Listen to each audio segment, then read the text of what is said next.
But if you buy a Woolies gift card, you get 3% off, and then you get points. You get 1 point per dollar for every dollar spent buying the gift card. But then when you spend the gift card in store, you get the points again, which is clever. Because normally when you use a gift card for something, the balance is 0, so you don't get points on that or cash back or whatever.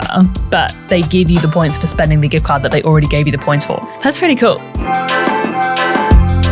Hello and welcome back to the Get Rich Slow Club podcast. I'm Tash and I was with Emma recently. We did an episode on all things points for her podcast, The Broke Generation. I thought it was great, so here it is for you as well. Hello everyone. Welcome back to the Broke Generation podcast. I am doing a really well-requested episode today, and I've enlisted the points hacker herself, Okay. Tash and Bez, to talk through rewards programs with me, because people keep asking me where to get started with points. They want to be collecting points. They see people flying with points and redeeming points for vouchers and all sorts of things. Or maybe they're a member of supermarket rewards like Everyday Rewards or Flybuys, and they see people with these big balances that don't have 18 children, and they're like, how are you buying enough groceries to have that business many? owners. Or our business owners. That's a whole separate conversation, which I'm sure we'll get to. So what we're going to do today is just kind of run through the main ones, maybe ones that you have thought of before, maybe ones that you haven't, maybe look at some of the ones that have a paid component and we discuss, is that worth it? I feel like we've used them all. We've tried them all because that is our MO. And yeah, we'll kind of talk through the features, what you get, what you don't get, and then some of our own experiences with using them as well. Amazing. I feel like everyone's got a preference. I feel like we should start with Qantas versus Velocity because the other ones kind of come off that. Yeah, okay. Well, I don't know. Do you have a preference? Yes. Tell me. Velocity, because you can use the points easier than you can Qantas points, I found in my experience. Ooh, because I think I'm a Qantas gal. Why? Well, Just the prestigiousness of it? Prestigiousness? Yeah. no. I think it kind of dawned on me at one stage, because this is lifestyle creep 101. I was always like a Jetstar type, not even Jetstar, like Jetstar used to be luxury for me. I would always fly Tiger Airways. Do you remember Tiger? Yeah. May it rest. And I remember the first time I ever flew on a Qantas domestic flight, and I, like in economy, I thought I was in business class. I was like, oh my God, you get like a cup of water and a lemon slice. And a little lint ball. Yeah, I never had known that. So I remember Qantas being really nice. And then I was just kind of in this period of time where anything that wasn't Tiger or Jetstar was really nice. So I was like, oh, Virgin is really nice. I do think Virgin's gone downhill. Yeah, didn't they used to include pandemic. more stuff beforehand? I thought they did, but I realized, because now I'm sort of like Virgin, Qantas, like whatever has the flight that I need, because such is work travel. But I think I kind of realized, I was like, wow, Qantas, there's just something about it. I don't know what it is. I do like the snack because I can get on the plane hungry and I know I'll get something. I don't know. There's just some like the plane ride feels smoother. And I don't know why. I feel like Virgin, I'm like rickety. Okay, I agree that Qantas is a nicer experience, but I think for value, it's easier to get status with Velocity. Like the flights are cheaper, so I will pay for Velocity or Virgin flights more often. So I've gotten to platinum status just from flying a lot. So even if I use my Velocity points, I can still get lounge access and upgrades and things easier like that. Qantas is quite overpriced often. It's kind of, there's been more sales recently, which has made it a bit more of a difficult decision. But Qantas, it's more expensive. It's harder to earn status credits. And the points are harder to use because I feel like more people actually collect Qantas points. Yeah, that's true. You're right. And I think that's why I'll use my points more on Qantas, because it's easier to earn them for me. Yes, it is easier to earn them. I have a credit card that earns them. There is more programs that align with Qantas. And so maybe that's where I'm thinking, because you're saying all that and I'm like, yeah, like what even is the status on Qantas? Like how much do you have to fly to go up a status in Qantas? I've never even gotten to silver, so I know. I swear I took like 8 flights like in 2 months or something and nothing changed. But then I flew like to Perth with Virgin and they're like, congrats, you're silver. And I'm like, here's your lounge passes. I've got like 2,000 points. Like how can I be silver? I don't understand. Yeah. I'm talking myself out of my own side. But Qantas wins if you want to fly overseas sometimes, because there's more partner airlines and you can use more Qantas points on other partners. But then sometimes it's quite pricey, like Qantas and Emirates. The fees to use points on Emirates is getting really, really expensive. So I think it just depends. Yeah, I don't use Qantas points. You have to just plan so far in advance. And because I don't take holidays, lol, I just don't know enough. I usually use them for domestic travel. But then here's a question. So do you earn Velocity points through flying with Virgin and then your credit card earns a different type of points? I used to have both a Qantas and a Velocity credit card, but then the Velocity credit card annoyed me and it wasn't their fault, it was Westpac's fault because I couldn't direct debit, pay it off from another bank account with a different bank. So I was manually having to pay it off and I was forgetting, and that was annoying. So I cancelled it. So now, I mostly earn my Velocity points through Flybuys and from flying. And then I have a Qantas Amex card where I earn my Qantas points. And then it's good to have both options if you can earn both, but it does get a bit overwhelming. See, I think I was spread too thin. I think that's why I went all in on Qantas, because back when I had a Velocity earning, I didn't have a Velocity earning card. I had a ANZ earning card and I converted them to Velocity. Even then I found it really hard to spend enough. Yeah. Because to make enough. Yeah. I think I got like 100,000 on from both those cards. So I had a good starting base for Velocity and Qantas. So I could always book flights on both of them, which I think helped. True. And the Virgin Lounge access with status does help. Whereas Qantas, you still have to separately pay, right? Yeah. Or get your lounge passes if you've got 2 of the free ones from the Amex card or whatever it is. Yeah, I do have those. They make it really hard to go in the lounge in Qantas, which is insane because everyone's always in there. I'm like, how are you here? Yes. I had to fight tooth and nail to get in. You must have to be a corporate person who flies to America on business to earn enough status to be there all the time. Because there's so many people with like the lifetime membership things as well. Or they have salary sacrificed lounge membership, maybe. Or just provide like perks lounge membership. That's a good corporate perk if you can get that. I know, honestly. We'll have to get it shut my business down if someone was offering that. All right, So once you've decided, or if you haven't decided and you like both, you can find the programs that match underneath it. So to earn Qantas points, you can sign up to Everyday Rewards, and that's how you can earn Qantas points. But if you decide to go Velocity, you can join Flybuys to earn Velocity points. Yeah, you really need to, I think unless you're a really high income earner or a high spender, which you hope were the same thing, but you never know, you really need to pick one and stick with it. Unless you're very excited and you love researching and optimizing. But if you're just an everyday person who doesn't want to Google a lot, just pick one. Yeah. Or if you want it to be the set and forget where you get it through your everyday spending, yes, pick a flight program and then choose your sub things. Like you can link Uber and stuff, can't you? Yeah, or you can go the other way around. Yeah, Uber is Qantas points, but DD is Velocity. So maybe that'll make your decision for you. You can also go the other way. If you always shop at Woolworths, you can be like, I'm going to earn Qantas points then because I love Woolies and I hate Coles, or vice versa. Because there were some places I lived where Coles was way more convenient, but now Woolies is way more convenient for me. Yeah, a lot of places don't have a Coles. Like outer Melbourne doesn't really have lots of Coles. Yeah, when I was at the Snow, it was only Woolies. Even where I live now, it's only Woolies. But then in Perth, I was closer to a Coles. Interesting. Yeah. I feel like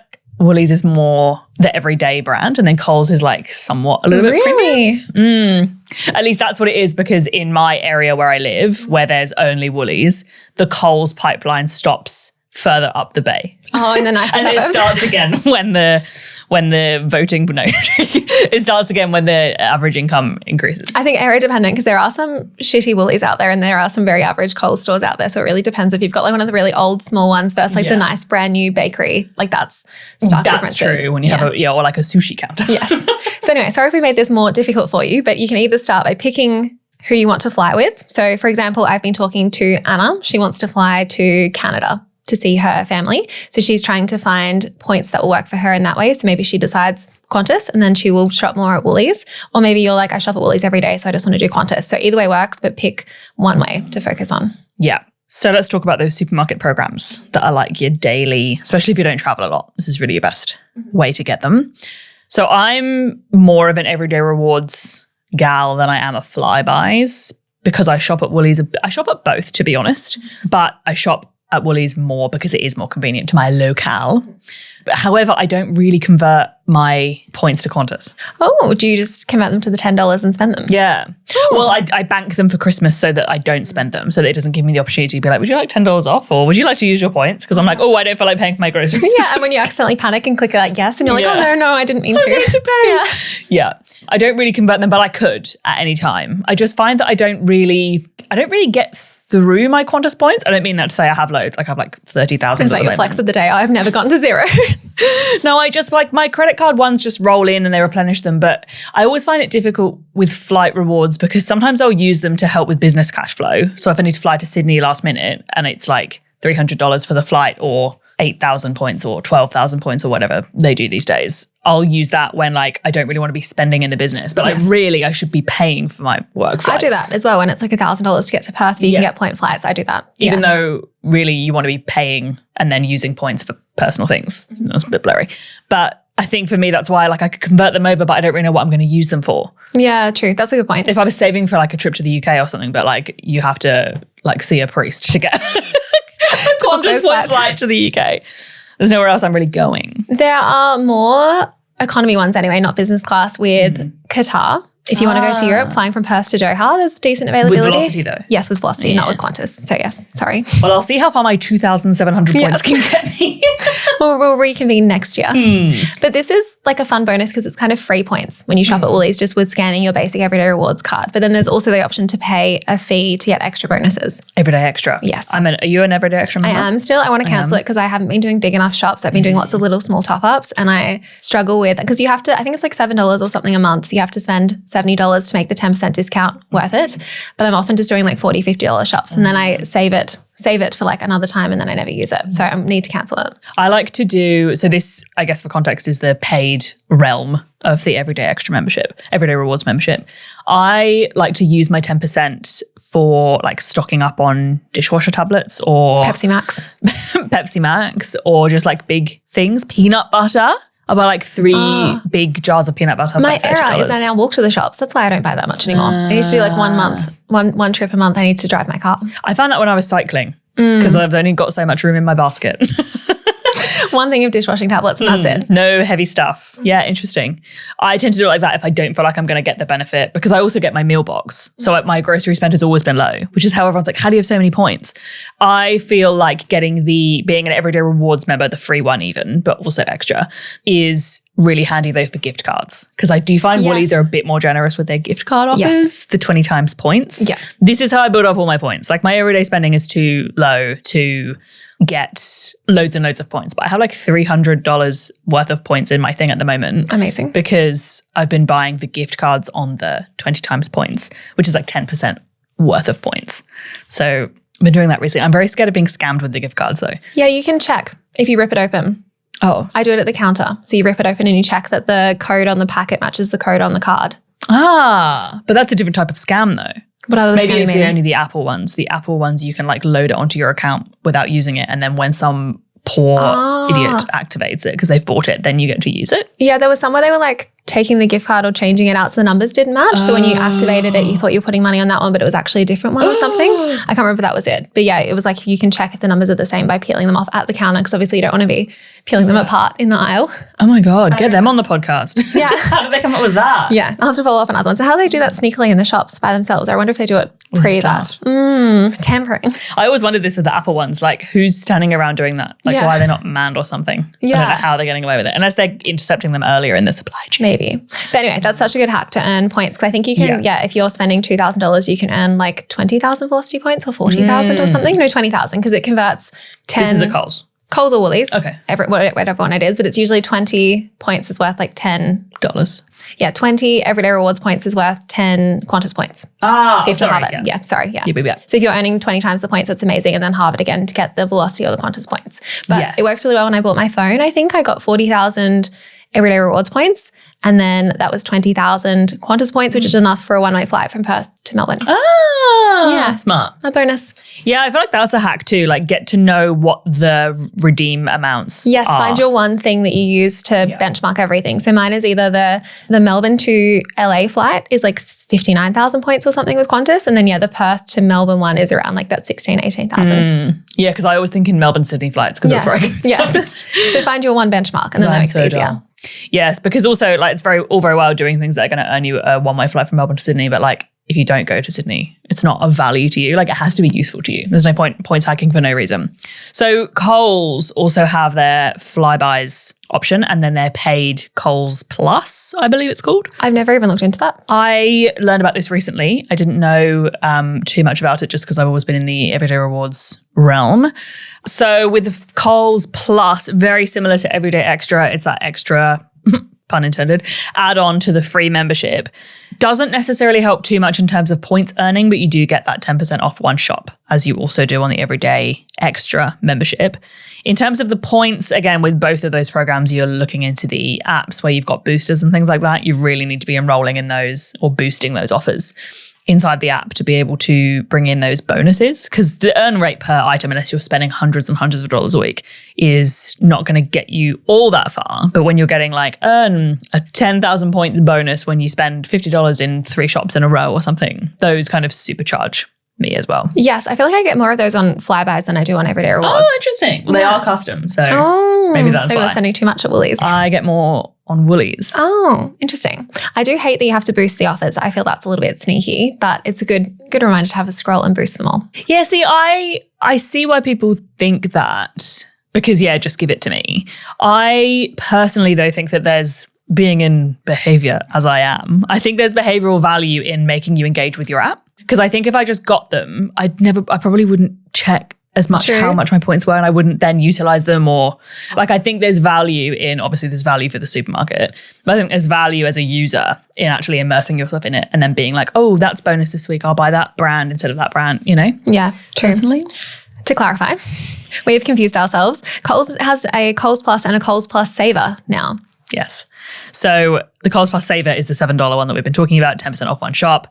You can also pay $19 a month to get Coles Plus, which gets you unlimited free delivery, I believe. And I do know people that love this, because if you get your shopping delivered, it's worth it. Okay, so you get unlimited free delivery, free rapid click and collect. You can book your orders 1 week ahead, and you can have 1 month for free.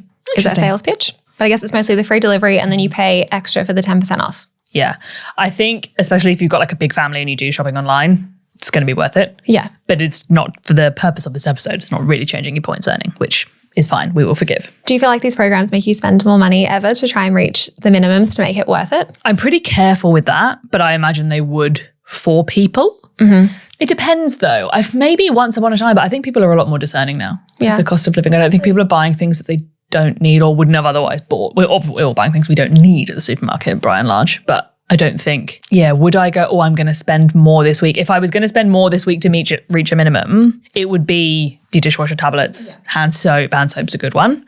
Toilet roll, I'm only going to buy utilitarian things. Or like sometimes I'll be like, okay, then I'll have a bar of lint. But again, I'm not buying that unless it's on sale. No, and it's not a massive difference. I don't know if everyone's like that. I spent more money to keep my platinum recently. Oh, that I would do, probably. Yeah. Because I've enjoyed the perks that come with it, and I would have dropped to gold otherwise. And I enjoyed the free legroom seats. I get those for free now, and they're like $90 a flight sometimes. So I spent, I think, an extra $400 to keep it. See, with that kind of thing, I would, because there's a work component for me. If I have a Economy X seat, I get more work done because there's more room for my laptops and my back doesn't hurt. So I'm like, I'm making money, basically. Yes. So that I would do. That I would do. I think that kind of boxes off the 2 flight points and the supermarket associated. What about some other ways to earn points? We talked a bit about credit cards before. I feel like this is one of the biggest ways that like the people that you see that have a lot of points probably have a points earning credit card, which obviously needs to be approached with caution. But a lot of families do now have a credit card for just cash flow. Even just for more protection, I feel like it's easier if something goes wrong to call the credit card companies. With Amex anyway. ANZ, less so, had a bad experience with them, but Amex was super helpful when my card got hacked one time. Yeah, and you get your insurances included. Yes. There's certain aspects of travel insurance that might be appropriate. You're spending the bank's money and not yours. So if you buy something and don't receive it, or something is not what it's supposed to be, or the site was fake or something like that, you're probably going to get more support. But also that cash flow piece, if you're paid in really sporadic amounts, it can help with like family budgeting and things like that. Yeah. Obviously, have to be aware that you tend to spend more with a credit card, but obviously you do have free will and you can buck that stat if you're careful enough. Just make sure you stay on top of it if you want to earn points as well, because there's heaps of waiting periods. If you cancel a credit card before you can get more points, you have to get really friendly with the spreadsheet if you want to optimize it. But try one with a smaller limit. You don't need to go straight away to like the Amex or the 15K limit if you want to test it out. Yeah. Test out paying it off every month. Make sure you're meeting the criteria. If you're getting bonus points, can be a nice way to turbocharge it though. If you start off with like 50,000 or 100,000 bonus points, you can be like, I'm in. Now Especially I'm ready to play. If you need to buy like a new phone or a new laptop, or you're going on holiday, or you're renting something. I don't know. I know some people, when you rent like car hire stuff as well, you often have to put down a bond. Oh, yeah. But sometimes if you have a credit card, that can be easier because it puts a hold on it rather than you taking the money out. So that's a good thing as well. Yeah. But if you have something like that coming up, could be a good time to get one. Yeah, because then you're only going to spend what you were going to spend anyway. You're not Yes. looking for things to spend. To make hit the minimum. $6,000 minimum, whatever it is. Yes, but there's definitely delayed gratification waiting for those points to come in, which I think is important because I think if you could get them right away, it'd be really dangerous lending. Yeah, definitely. Yeah. So you can try one of those if you want to, but no stress. If not, other ways to earn points. No pressure. I feel bad at pressuring. I don't want to come across as if we're pressuring people. It's no. the only way to optimize it. So No, it's definitely not. You can get a lot from just doing the supermarkets and the flights and the gift card. You can do there's a lot to be said about paying for the things, everything you pay for anyway with a gift card. Mm-hmm. It makes a lot of difference, especially if you can buy the gift cards at a discount as well. Yes. And then get points. There's the Everyday Rewards hack where you can buy all sorts of gift cards with a discount from the Everyday Rewards like app. the 3% off or something. Yeah. But if you buy a Woolies gift card, you get 3% off, and then you get points. You get 1 point per dollar for every dollar spent buying the gift card. But then when you spend the gift card in store, you get the points again. Oh, which is that's clever. a fun hack. I like that. Because normally when you use a gift card for something, the balance is zero, so you don't get points on that or cash back or whatever.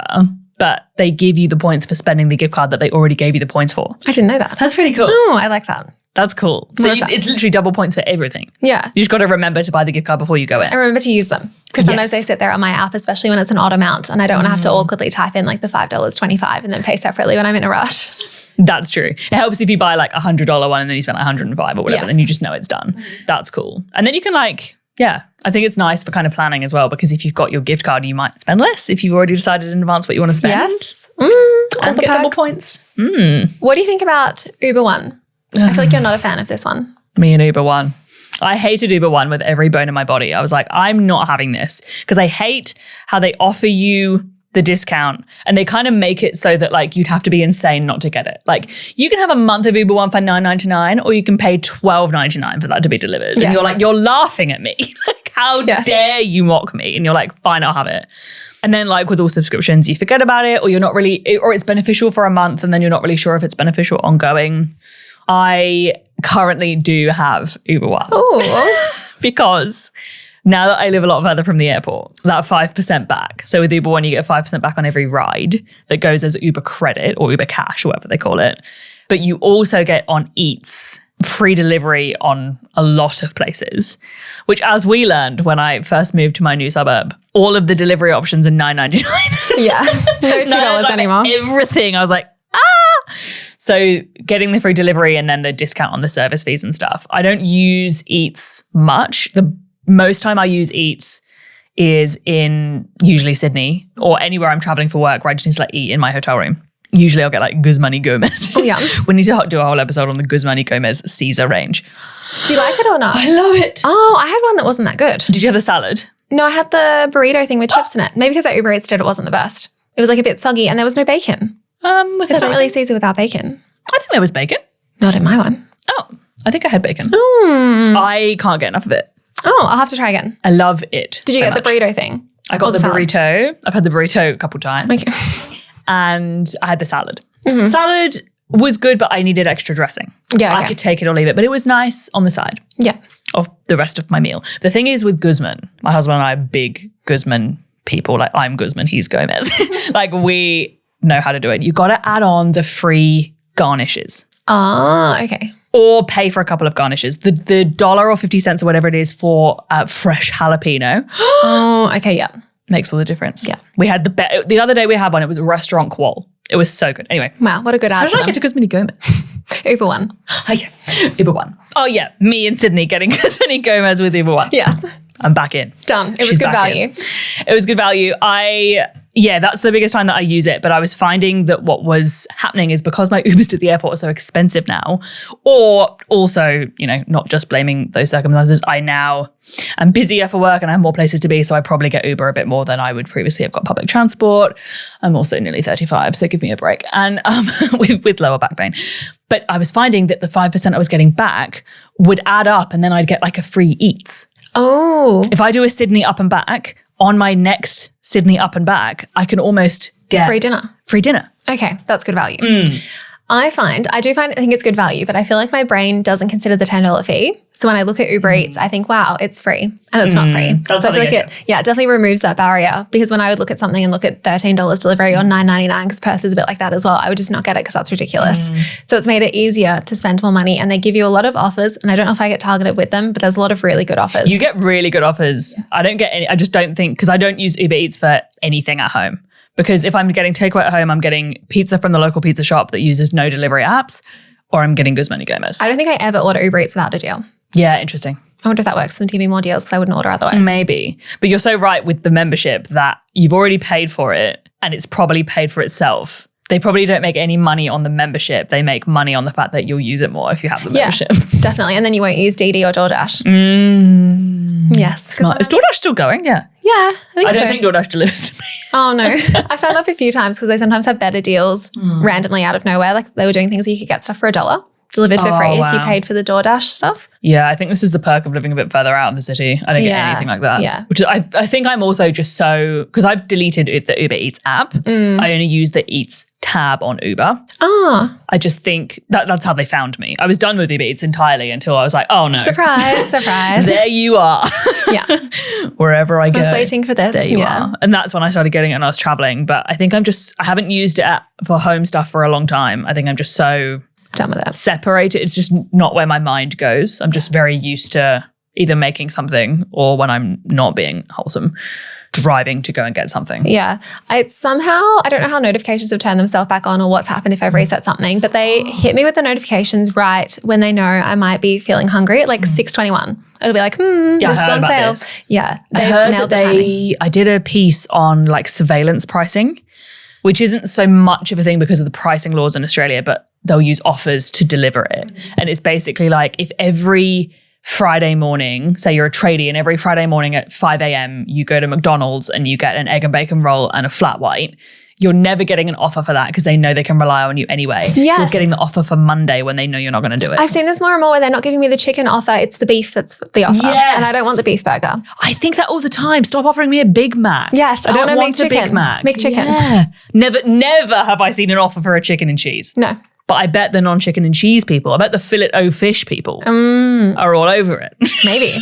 Let us know if you've seen a McChicken offer. We need a whole separate episode on surveillance pricing. Yes. I hope it doesn't become more of a thing. It's hard because you are, to a degree, benefiting. Until they start making flights more expensive because you've searched for them too many times. They're already doing that, aren't they? But I feel like it's getting worse. I saw something else about it recently. I have to go down that rabbit hole. That was like a hack from like 20 years ago. Clear your cache before you clear your cookies. But even if you like cleared it, I feel like it was still different. Interesting. Or even when we were looking at different hotels on different apps and stuff like that. And I know it knows who you are, but it's creepy. I like it when you're ultimately getting a deal because you do, of course, have the choice not to get that deal. And if you do get it, you're gaining and they're gaining in a way. Yes, but I don't want to have to log into 3 different accounts with different IP addresses to find if they're actually charging me too much for a flight. Oh, flights entirely different. Because flights, you need to just book those and be done. Yeah. It's not like, do I want this hedonic thing like a wrap? And it's not like there's that many choices anymore. I do think there's something to be said, though, about only engaging with the offers when they're like so clearly going to make a loss. $1 coffee, sign me up. I know you're not making a cent. That's why I love the $1 DoorDash things. I was like, I don't even like this thing, but I'm going to get all of them. What happens to the riders? The riders get the normal fee, I assume? I think it's the company like DoorDash or Uber who loses on the promotions from what I've read. I don't know if the stores have to actually offer the promotions to participate. Maybe they have to pay to participate, but I think it's the company that makes the loss in the middle to acquire more customers. Yeah. Because they're quite limited, the like dollar promotions. And get your data. Have you watched the Stan show on Uber?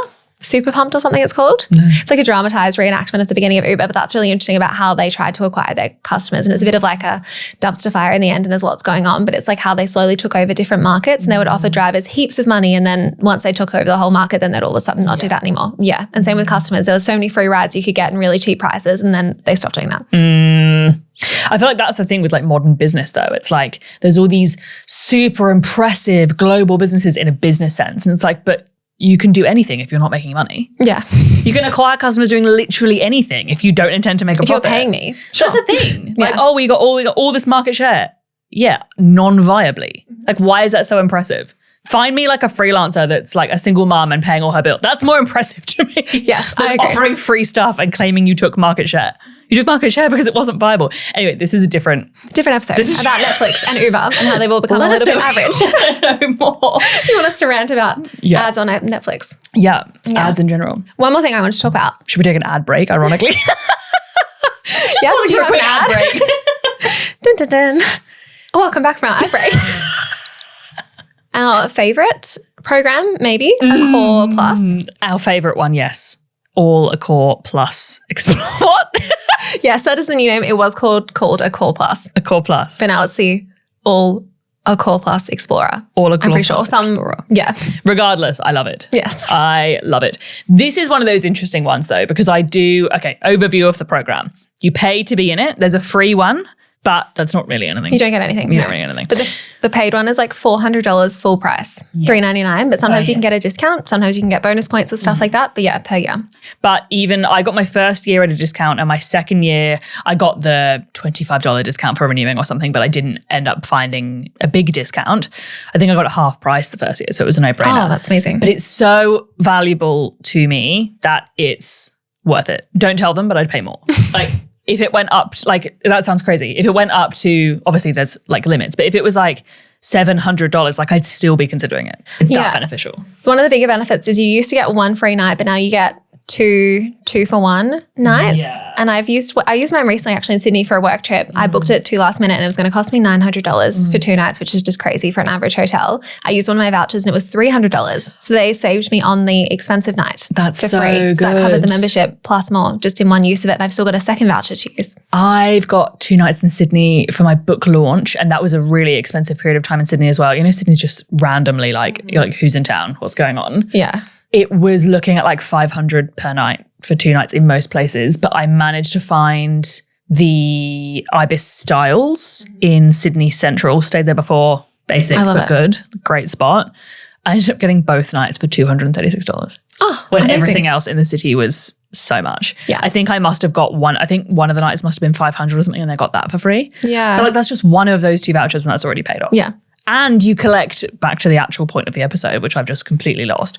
You collect Accor points as well. Yes.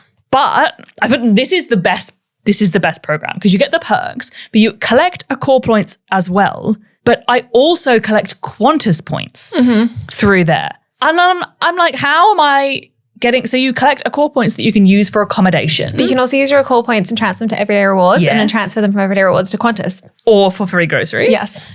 But then I'm also getting, I thought I was, when I elected to join the Qantas like turbocharger or booster or something they call it, accelerator I think, Qantas Points Accelerator, I thought I was foregoing my Accor points to have Qantas points. No. Crazy. I get like I don't think I've actually signed up to this Qantas thing. points. Let me find my statement. I get them dropping into my, I think I get one Qantas point per dollar spent. Amazing. Or something. I'm going to have to go home and link mine. It's if I haven't so already. good.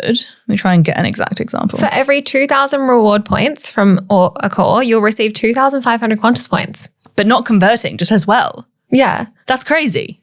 And why would you get more? I feel like it's always like less usually. That's really good. Oh, I got 921 points for buying a pair of Twoobs. How bizarre. Oh. Yeah, I booked the Ibis in Perth for, I think I paid $400 or something for 2 nights, and I got 1,500 Qantas points. Amazing.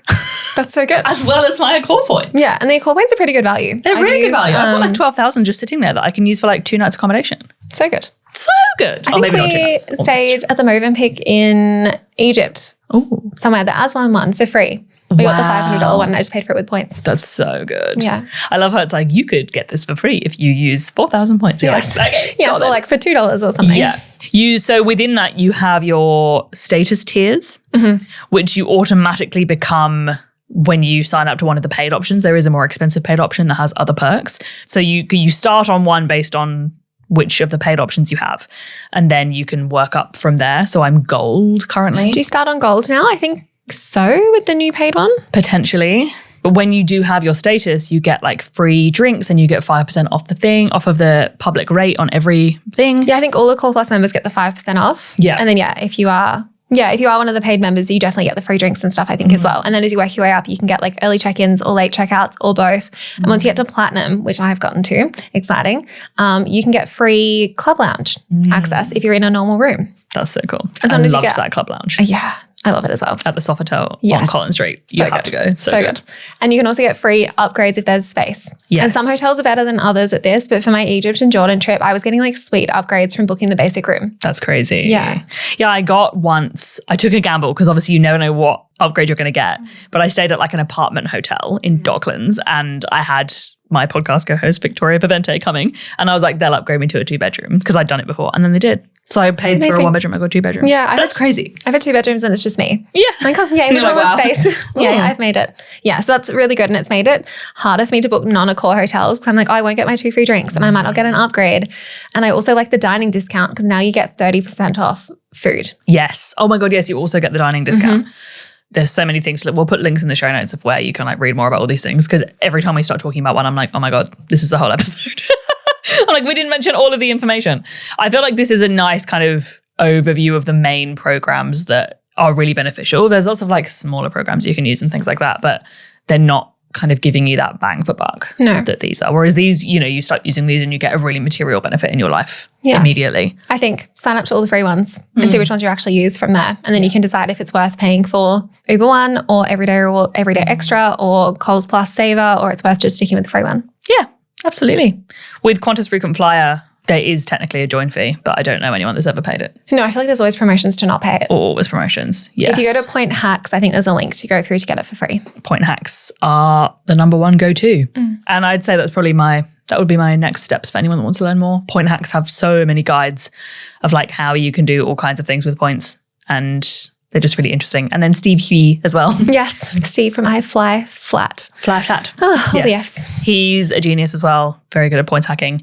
And yeah, I think, just doing your own research, but also taking a lot of the stuff you might see on social media with a grain of salt, because a lot of the reason that people are flying to Europe with points is because they either have corporate spend through their high paid job, or they are a high income earner and they spend a lot of money on a credit card, or they have a business, so they're putting all their business expenses through a credit card. And that is like, manage your expectations, I think, because you don't want to go chasing a flight to Spain with points if that's just not realistic or even beneficial for you to spend that much to get there. Yeah, especially when flights go on sale sometimes, and it's almost just cheaper to just pay for it. Well, that's why I remember when I was doing long distance with my husband, or even, now that I fly back to the UK and stuff, people must be like, oh my God, you must be winning on Frequent Flyer, because I was finally a frequent fucking flyer. Yeah.